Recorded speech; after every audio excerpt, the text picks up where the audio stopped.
Hello! So today I'm going to be talking about Alchemized by SenLinYu. This absolute beast of a book was sent to me for review. Now, it's not normally the sort of book I would review, however, there's been a lot of controversy about this book. A lot of people absolutely loving it, some people hating it, some people wanting to burn it. And I was a bit like, do you know what? Let's give it a go. So at over 1,000 pages long, this is a dark fantasy debut novel. It was adapted from the author's earlier fan fiction novel called Manacled. I believe she wrote it on her notes app on her phone. Manacled was about, I don't know, is it Draco Malfoy and Hermione, and he sticks her in a dungeon and he manacles her up and like some saucy stuff happens, and yeah, people loved it. And obviously, people loved it so much that Penguin were like, let's make some money off that. So yeah, they got her to write an original sort of version of that story. The novel centres around a protagonist with memory loss. She is sort of woken up and is traumatised from war and captivity. She is then taken to a tower where a former classmate of hers tortures her, does all sorts of nasty things to her in order to kind of jolt her memory. It also gets a little bit Handmaid's Tale-y, where she is forced to have sex in order to produce an heir. It's dark. It's pretty dark, everybody. I'm not going to lie, the initial reason I didn't want to read this is because I thought it was romantasy. Now, I have read romantasy novels, but romantasy novels are not really my thing. More power to you if you absolutely love them. I know people who adore them, and anyone who is reading, that's cool by me. But yeah, romantasy is just not my bag. However, what did surprise me about this one is I thought that's all this was. I thought it was a 1,000 page plus romantasy novel, but it is really not that. Does it have some of those elements?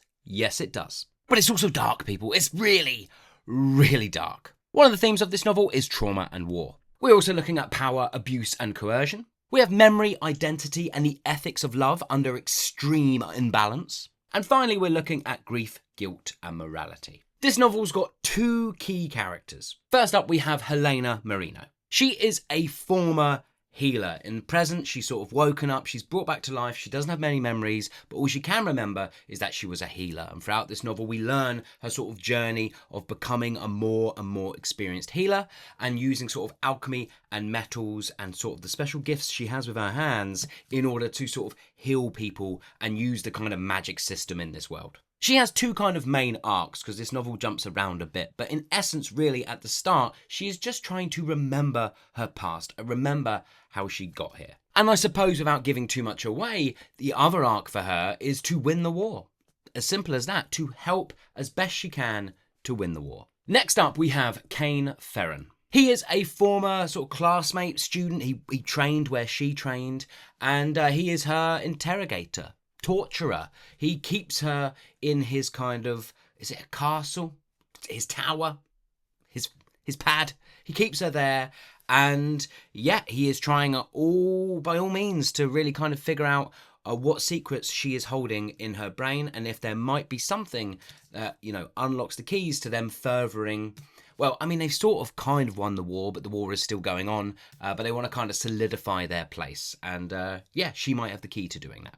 Kane is also extremely powerful in the kind of necromancy world. Yeah, on the two sort of sides of this war, you've got Kane and they're called the undead, and they bring back the dead to life to help fight their wars. And then you've got the kind of like the light side. I've forgotten what they're called now, but they're not the light bringers. I don't know. I've just read an entire 1,000-page novel and I can't remember what they're called. That's telling, isn't it? Either way, but they're the light side, and they don't believe in raising the dead. They believe it is wrong. But anywho, Kane is powerful. He's got some powers, people. And yeah, everyone is scared of him. He can seem to do things that nobody else can. And Kane is a kind of mix throughout this novel. He is the antagonist. He is also an anti-hero. He is also a love interest. Yeah, he has many hats throughout this novel, and Kane is kind of the reason that this novel has as much controversy as it does, from kind of how his relationship with Helena sort of romanticizes sexual assault, romanticizes abuse. Yeah, but we'll get into that later. And being a 1,000 page plus novel, there is a host of other characters, but I would say mainly it's these two. It's 1,000 pages of these two. We are in Helena's head. We are experiencing her world and her interactions with him. And honestly, it is mainly these two all the way through. So let's jump into the structure. So in part 1, as I've already talked about, Helena wakes up from stasis. She can't remember much. She's being tortured, both physically, sexually, and mentally. Part 1 is also where most of the info dumpy stuff happens. I'll get onto this later on, but I thought I'd just point it out.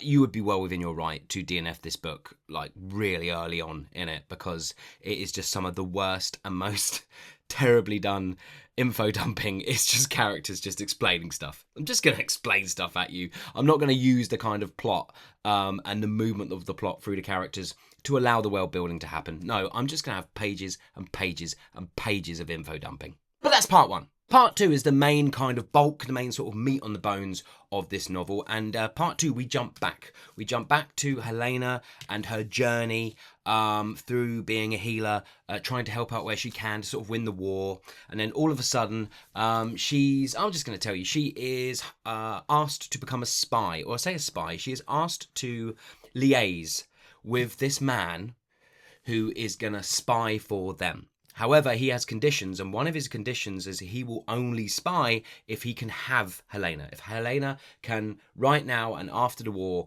be his. And we're a bit like, why? Why has he done this? Why has he chosen her? Well, you'll find out, sort of thing. But yes, so that's the terms. And because Helena wants to win the war, she is a good person, and she is willing to do whatever it will take. She says yes. And she meets up with this person, and lo and behold, everybody, you've probably guessed it, that's why I'm going to tell you it. It is, of course, Cain. The man who in part 1 is raping her, torturing her, abusing her, killing families in front of her, is the man who she has to sort of be with so he can spy and leak information. But guess what, everybody? Guess what? They fall in love. Yep, they fall in love, and that's where it all gets a bit weird. It all gets a bit complicated. But then I suppose that's what gives you the journey of how can... And he's still not a nice person. In part 2, he treats her like a piece of shit. He's not nice. He trains her to become a better fighter, and he absolutely batters her. He batters the shit out of her. He breaks her hands. He does all sorts in trying to train her to be a better fighter. And yeah, and that's still quite dark. And you're still going, what does she see in him? Why is she falling for him? But she does. And his intentions, for the most part, other than the way he goes about it, what he's trying to achieve in his really weird, fucked up way, is for the better of her, for the better of everyone, kind of thing. He just goes about it in a really weird way. He's just such an unlikable character. And again, here lies the kind of controversy with this novel of, are there women out there, people out there, sort of falling in love with this Cain character? And if so, then maybe what this book is promoting is problematic. However, I don't think the book is promoting it. I disagree with everyone. I think there's a very clear thing happening. But anyway, I'm on the structure. Stop where I am. I'm going to get to that. Okay, let's move on to part 3. Okay, of course, so you would have guessed it. Like part 3, we jump back. It's the most simplest structure, the most predictable structure you can think of. Yeah, part 1, setup, no memories, trying to get the memories out of her. Part 2, we go back, we figure out all the stuff that's happened in between. Part 3, back to the present. She now has her memories. And what is the fallout of all of that? It is the most simplest of structures that you can think of. It's an oldie, it's a goodie, because it nicely builds up mystery. It gives you some payoff, and it allows you to kind of, just structure things nice and neatly. It works for this novel and the story it's trying to tell. Right then, so what did I like and what didn't I like? So let's start with what I liked, and this is a weird one. I'm really happy that someone on maybe their lunch breaks at work, I don't know, I'm just making this up, but I imagine, wrote a fan fiction for some Harry Potter characters. As controversial as Harry Potter is itself, and J.K. Rowling as an abhorrent human being is, let's take all that aside. Someone just wrote a kind of a fan fiction from 2 characters, and I haven't read that, but I imagine if it's based on this, then it goes further than any fan fiction has probably gone before. It goes deeper and explores the lore, and I'm really happy that she was able to capitalise on that. and that she's turned it into something that's become her own sort of thing. It's based on, you know, an IP that is her own. Yeah, and I think that's good. I do think that's good. Another pro for this novel is it does have a good sense of atmosphere. It builds it. When you get past the info dumping in the first 200 pages, and that's right, everybody, 200 pages. Once you get past that, there is a good atmosphere developed within the writing. Next thing I kind of liked is the writing is decent. It is decent. It's a big book, and I didn't take me that long to get through it. It flows nicely. Yeah, right. And writing is decent. But that's it for my likes, everybody. Let's get into my vast list of dislikes. Okay, so first up, the world building's terrible. The world building is absolutely horseshit. It is so bad. It's just, I just can't stand, like, it's 1,000 pages, right? It's 1,000 pages long. They did not need to create... They didn't need to do like 200 pages of just pure info dumping and explaining the magic system and how it all works in a really boring and bland way. The only undertone of it is that she's woken up, she can't remember things, she's been a bit tortured, and it's all a bit mean. But other than that, it was just bad. It's just really bad world building.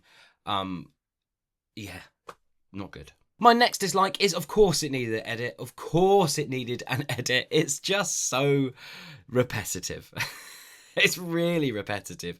That middle section, oh boy, it's just the same thing over and over and over again. That it could be cut in half. It's just we do get like some side characters, like the leader of the resistance and some of the kind of the big bads who all work for the undead and all that thing. And then you have is it Lilia, I think, who is one of like the kind of freedom fighters, best soldiers, and you do have these sort of side characters, but it's the same thing over and over and over again, and it got pretty boring. The next thing I disliked is that the romance in this, you know, this is an abusive relationship at play.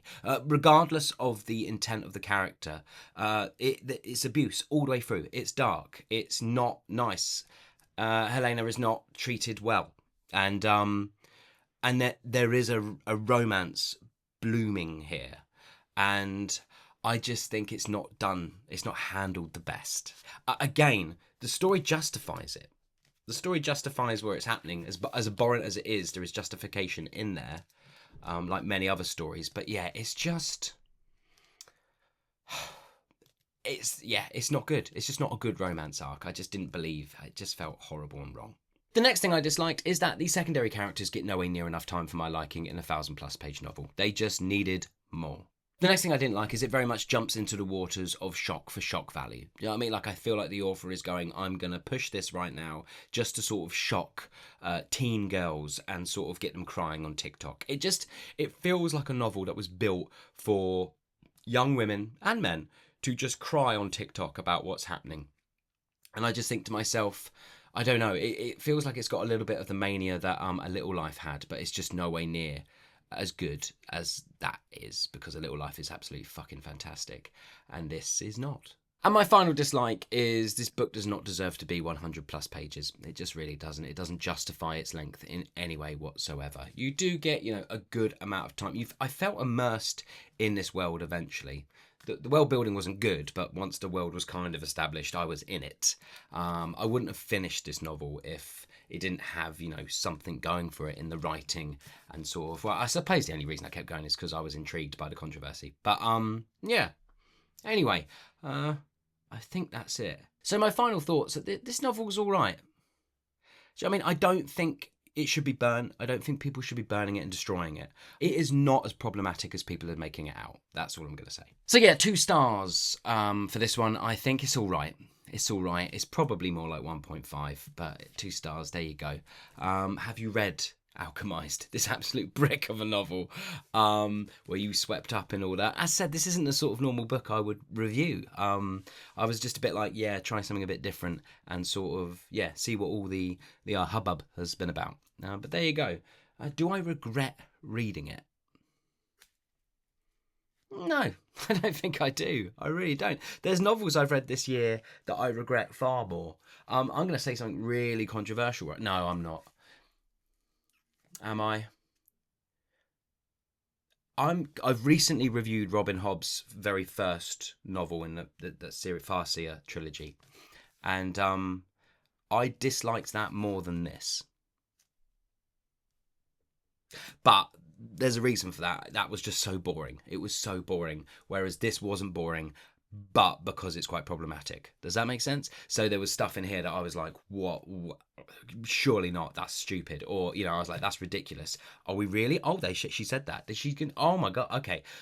That kind of thing. That's what I was having with this novel.